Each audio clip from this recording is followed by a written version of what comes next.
First thing, cup of tea or coffee. Then you? Yep. I don't rely on just washing with your hand. Oh, some of these, it's the biggest one of the lot. What I like doing, can you get that green mould on them? And you get that after it. It don't matter too much, but you don't want that in there. You don't want to boil that in with the water. So it takes a little time. If you're doing this, you must get rid of any bruised parts. So what you do is, you don't bother to core them. You don't do that. But I always open them up to look, make sure there's not maggoty inside. And see, there's a bruised part. See there, a little bit there. You just nick it out, and you got a nice piece of apple. Then and there's the other half. Always, if you see a bruised piece, experience always tells you to cut. When you cut through the bruise. It's easy to get at. You see, half on that side. Oh yeah. And half on the other side. And that's what you do. So then you can see how far it goes. Well, that's right. And you just stick it in the water and boil them. Skins on, cores on, everything. Cut them up a bit. But you never tasted a bit of crabapple, have you? No. Oh well. I'll give you the tiniest little bit. Is it going to taste horrible? Just spit it out. Well, no. Well, don't give it to me if it's going to be horrible. Not horrible. Experience, yeah. Come here then. It's only a tiny little bit. It tastes like apple, but Yeah. oh god, it's so bitter. God, it makes your mouth go dry. Yeah, it makes a lovely jelly. It's dirty. But there's quite a process now of cleaning all these up and then cutting them and getting all these bruised bits out. That's a nice one. Don't look bruised at all. There we go. They're all sealed. You heard the popper. I know that. Don't worry about what's on the top. That's just and then you'll find the product. So this is crabapple jelly. Yeah. So it's basically a jam. That's all right. Yeah. Yeah. What do you know? The product. Oh, it's really sweet. That's lovely. Yeah. There you go. It's really nice. That's crabapple. It doesn't really taste of apples. That's pure crabapple. Now Let's have a look at the colour of it. Hold it up to the light. It doesn't really taste of apples, does it? No, be mixing it with other things. See, that's very sweet, and you have to use quite a lot of sugar to make it set. If, say, I was making that and the rosette, and I'm making it for somebody who's diabetic, Yeah. then the best way to do that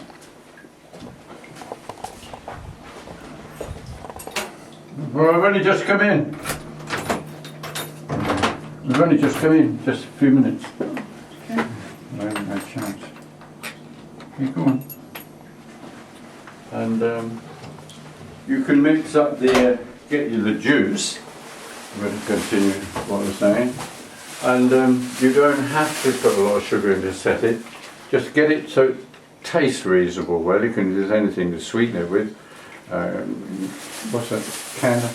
Canned or sweet tablet. And then freeze the mixture in your ice trays. And use it that What's way. that? Did you say a sweet tablet?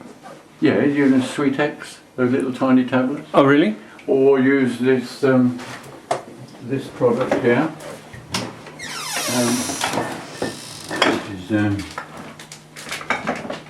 We'll use that one. Candle.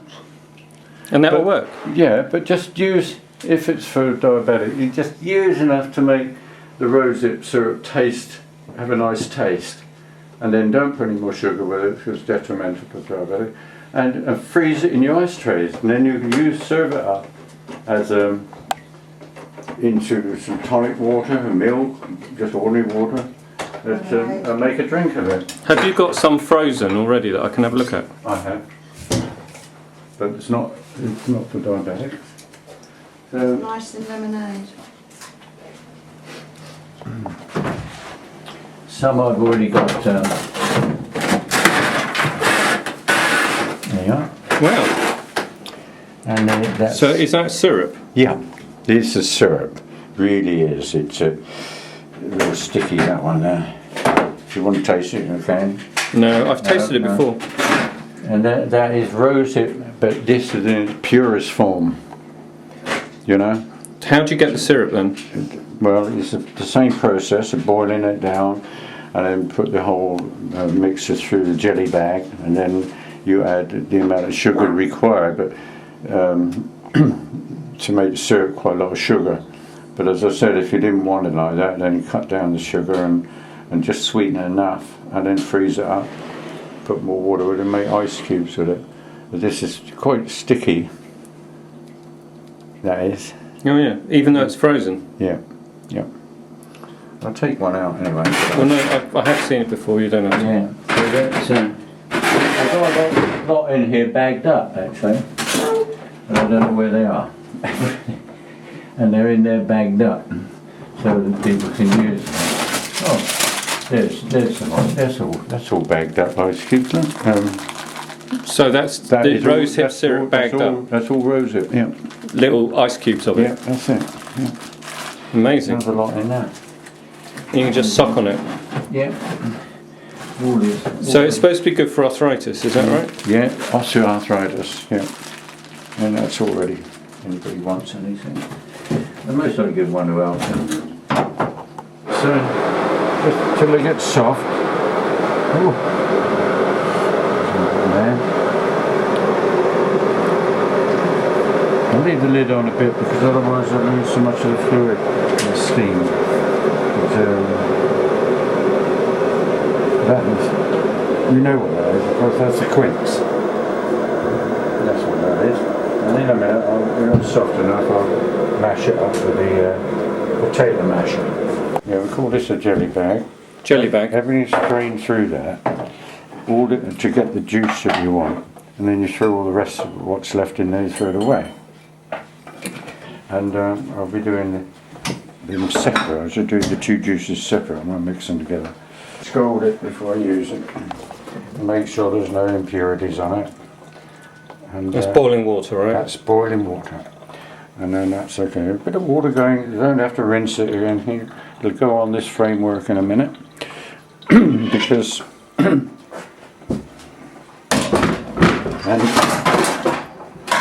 without noise. And tie it up, ready to use. Jelly bag. Use this for everything.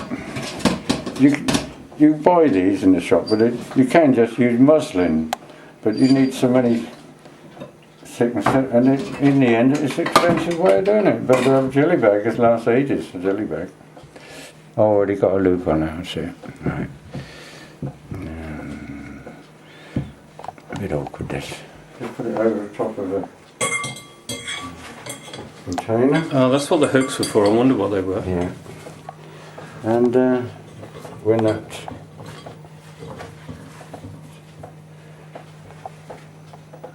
Quince stuff's ready, it'll go straight into there, and you just leave it. Never squeeze. Just let it drip through.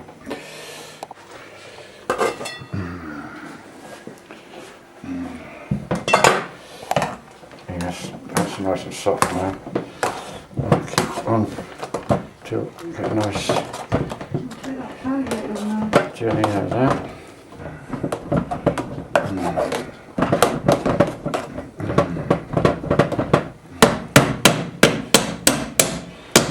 It'll look a lovely colour when it comes out.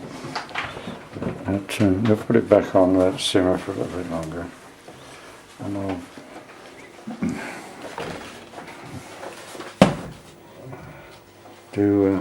put a bit more boiling water in there.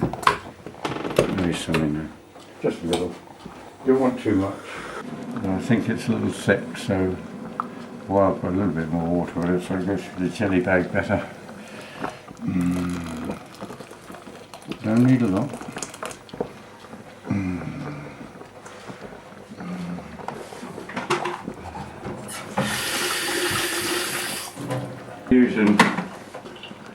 using unripe fruit on quince, you can put it back into the thing and boil again with only half the amount of water you've done before. But with ripe fruit, you don't want to reboil again. And this is very ripe fruit. Which you can call them japonicas as a flower, Sidonian apple, or the quince. That's where you get your quince from, the Sidonian apple. Well, there's not a lot of colour in the crab apple, but if you really want to enhance the look of it, the colour of it, then you could use the peel off a normal eating apple, a nice red one, and just use the peel and put it in when you're boiling up, and that comes out a beautiful colour. You can add a lovely colour to the thing. And there's all little things you learn as you go along. So you might cut off a nice red bit off a normal apple. Yeah, just peel it, and just use the peel. Nothing more. And that adds lovely colour to everything. See, we're going to just mash it up a bit more, and then it's going in through the jelly bag.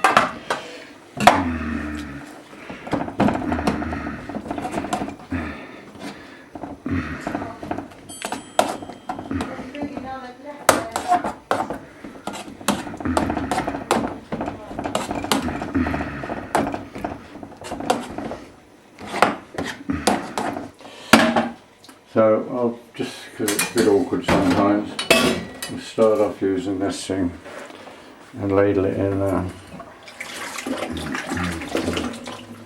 some of it anyway. And then I can tip it up when I get so far. Make sure you don't drop any on the outside.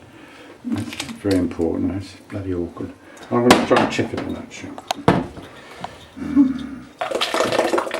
So don't get splashed with it because it'll burn. That's going to be one of the best sounds ever. Alright, I get my wooden spoon. Always use the same spoon all the time. Oh, that'll do. And good enough. Produce some after, not bad. Fruit. And there it is. It's coming out. Quite a nice colour actually, yellow.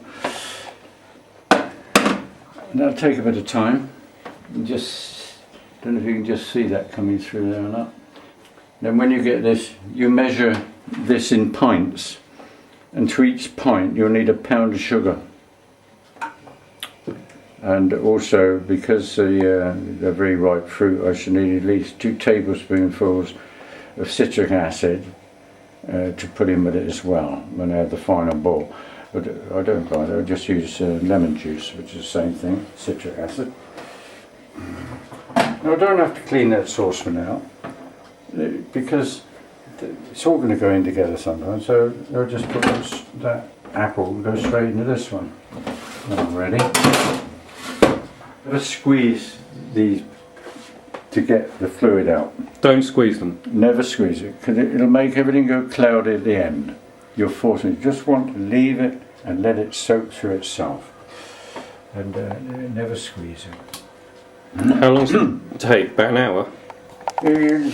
No, I hope it won't take that long, but I will leave it for about an hour, because then the apples will be cooked and ready, and then dump that lot and put the apples through. So it's still running nicely, and it's good. We should get just about a pint out of that. And I'll most likely do a pint of apple juice as well, mix the two together. Quince and crabapple. Yes, sorry, crabapple. That's very important to say crabapple. And there you are. It says here in the book as well, quince and apple jelly, this combination of fruit has an excellent flavour. And cooking apples, or crab apples, which are better. And then it just tells you about the amount of sugar to add to each pint. With this one, I'm going to put a little bit of cinnamon with it, right? 1.5 inches, but I've got more than that. It's only for a pint. That's about 2 inches. And I'll go in there. Let's take that out before straining it. And I'll add some taste. A little bit of cinnamon. I'm measuring this now. I'll make a note of how much I got. I'll see what we got. Because with every pint of juice, you can add a pound of sugar.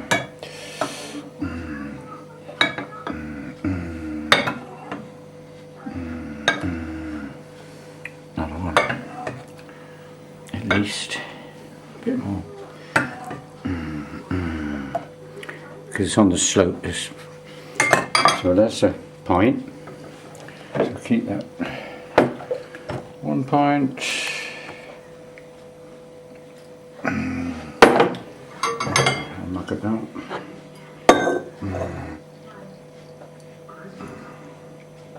That'll do.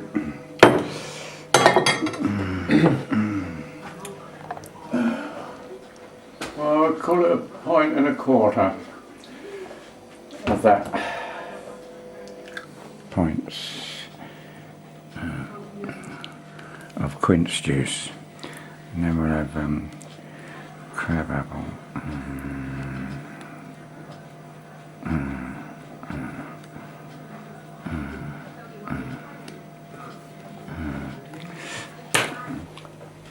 Oh, that was quick. To take them out for a little while.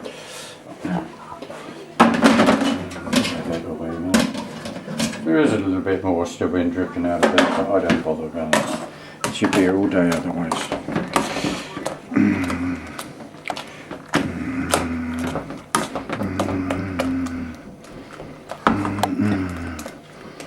Right, we'll put that back on again. Be careful sometimes. Sim them back in again, and then we'll put that back on again to simmer. One.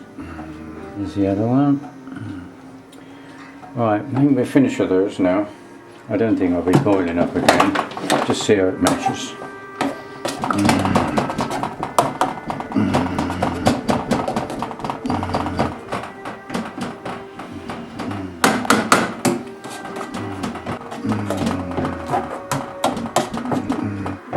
Clean, always keep your hands clean.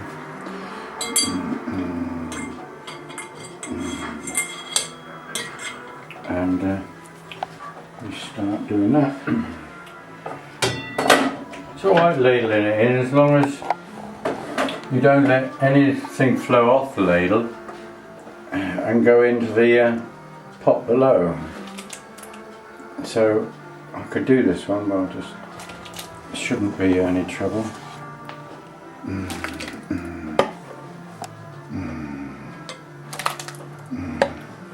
Save splashes.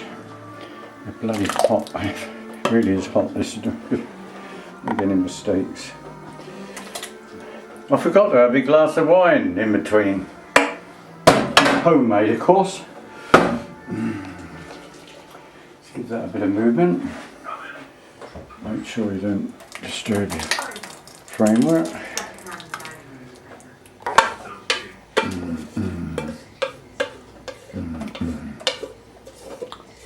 So I won't wash the saucepan yet, in case I just want to put it in there for another boil. But see how it goes. Don't have to have equal parts of fluid and what's name. It doesn't really matter.